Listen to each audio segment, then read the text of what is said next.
to you The Golden Compass.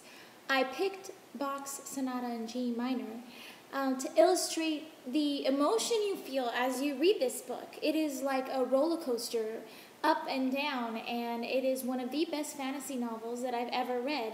I would highly recommend it. As a matter of fact, when I go to sleep, I still dream of the main character, Lyra, and all of the adventures she's going on.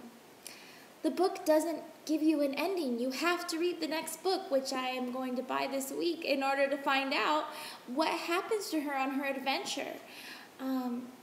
It basically starts off, she's sort of orphaned and staying in this college, being looked after by all of these scholars, a curious girl getting into mischief, and that's one of the reasons I like this book, is because the main character was so much like me when I was a kid.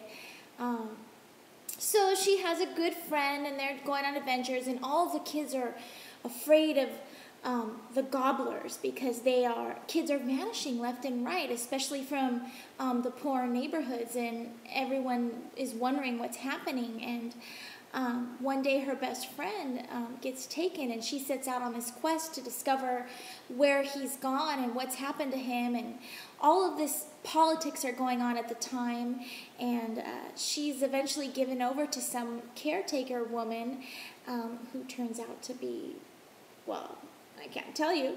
But anyway, the adventure takes her to the north, where she meets some polar bears that fight and defend and protect.